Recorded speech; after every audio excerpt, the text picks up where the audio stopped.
ลโหลว่าอยู่มันเฮียนอยู่สิงคโป มัน ร์ ถ่ายแล้ว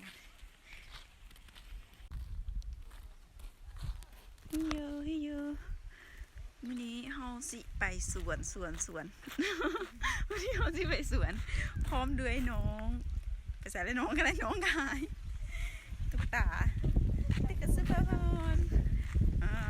กำลังสิอยากไปสวนอีกประมาณบุหรหลักซ้ำจักในจังหวัดแบบสวนเขาจะอยู่ปุ่นกำลังย่างไปนี่ก็คือทุ่งนาอันนี้มันก็เป็นนาของเขาอีกตามเอาเลยนาไม่เท่า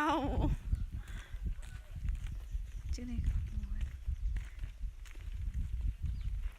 อยู่บ้านเชียงหวางทง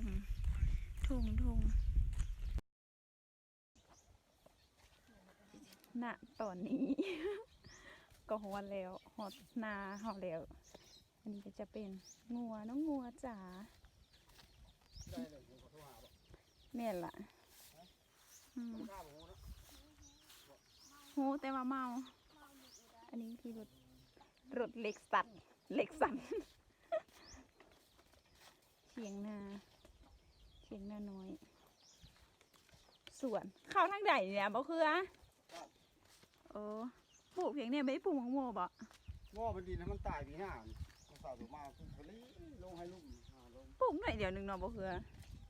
โลนึงเป็นผู้เดียวมันไหวจักงัวจักเงียเนี่ยเนาะงัวขันพ่อยได้ไหนไว้อันนี้ก็คือสวนสาลี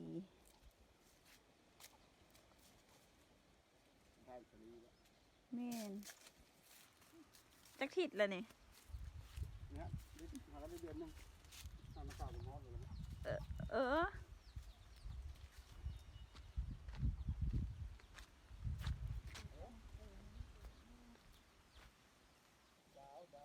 อันนี้ก็จะ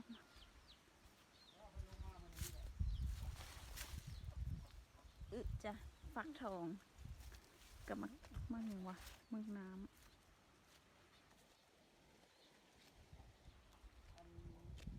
โอเค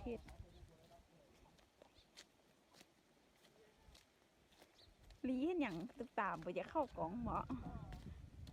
ตุ๊กตาไปอยากดังเหมาะ